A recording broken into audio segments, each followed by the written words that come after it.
CPM തിരിച്ചെടുത്ത പീഡനക്കേസ് പ്രതി CC സജിമോനെതിരെ തിരുവല്ലയിൽ multi colour പോസ്റ്ററുകളാണ് പ്രത്യക്ഷപ്പെട്ടത്. ഡിവൈഎഫ്ഐ റെഡ് വോളണ്ടിയർ ആയിരുന്ന യുവതിയിലുണ്ടായ കുട്ടിയുടെ പിതൃത്വം ഏറ്റെടുക്കണമെന്ന ആവശ്യമാണ് പൗരസമിതിയുടെ പേരിലുള്ള പോസ്റ്ററുകളിലെല്ലാം തന്നെയുള്ളത്. CPMലെ ഒരു വിഭാഗം തന്നെയാണ് പ്രചാരണത്തിന് പിന്നിലെന്നാണ് സൂചനകൾ. അതേസമയം ആക്ഷേപങ്ങൾ CC സജിമോൻ തള്ളുകയും ചെയ്തിട്ടുണ്ട്. ഒരേ സമയം പാർട്ടി തീരുമാനത്തിനും CC സജിമോനുമെതിരെയാണ് പ്രചരണം. സ്ത്രീപീഡനം, കൈക്കൂലി എന്നിവ പരാമർശിക്കുന്ന പോസ്റ്ററിൽ CC സജിമോന്റെ ചിത്രവുമുണ്ട്. CPM Thiruvalla area committee ഓഫീസിന്റെ സമീപത്തും ഇവ പതിപ്പിച്ചു.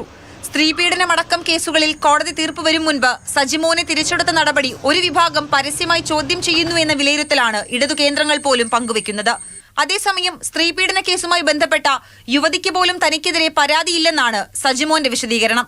ആ സ്ത്രീയുടെ ഹൈക്കോടതിയിലുള്ള മൊഴി അനുസരിച്ചാണ് എനിക്ക് ഹൈക്കോടതി ജാമ്യം അനുവദിക്കുന്നത്.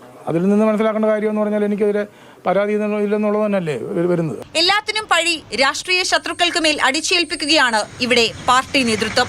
പഞ്ചായത്ത് ഇലക്ഷനൊക്കെ വരാൻ പോകുന്ന സമയത്തേക്ക് പാർട്ടിക്കെതിരായി പ്രാദേശികമായി കിട്ടുന്ന ഏതൊരു അവസരവും വിനിയോഗിക്കാൻ രാഷ്ട്രീയ എതിരാളികൾ തയ്യാറാകും. CC സജിമോനെ തിരിച്ചെടുത്ത തീരുമാനം റിപ്പോർട്ട് ചെയ്യാൻ ഇന്നലെ വിളിച്ചു ചേർത്ത ലോക്കൽ കമ്മിറ്റി യോഗം അലങ്കോലപ്പെട്ടിരുന്നു. യോഗത്തിന് സജിമോൻ കൂടി എത്തിയതായിരുന്നു പ്രതിഷേധത്തിന് കാരണം. ഒടുവിൽ നേതൃത്വം ഇടപെട്ട് ഇയാളെ ഇറക്കിവിട്ടു. സ്ത്രീപീഡനം, കുട്ടിയുടെ പിതൃത്വം തെളിയിക്കാനുള്ള പരിശോധനയിലെ ആൾമാറാട്ടം എന്നിവയിലാണ് CC സജിമോനെതിരായ പോലീസ് കേസുകൾ. ആദ്യം പാർട്ടിയിൽ നിന്ന് സസ്പെൻഡ് ചെയ്യപ്പെട്ട സജിമോനെ ഇക്കഴിഞ്ഞ ഡിസംബറിൽ പുറത്താക്കി. ഒരേ വിഷയത്തിൽ 2 നടപടികളെന്ന സജിമോന്റെ പരാതി പരിഗണിച്ച പാർട്ടി കൺട്രോൾ കമ്മീഷൻ ഇയാളെ തിരിച്ചെടുക്കാൻ തീരുമാനിക്കുകയായിരുന്നു. അതേസമയം തിരുവല്ല CPMൽ ഗ്രൂപ്പ് പോരിന് ശക്തി പകരുന്നതാണ് പാർട്ടി തീരുമാനവും പോസ്റ്റർ വിപ്ലവവും. മാതൃഭൂമി ന്യൂസ്, പത്തനംതിട്ട.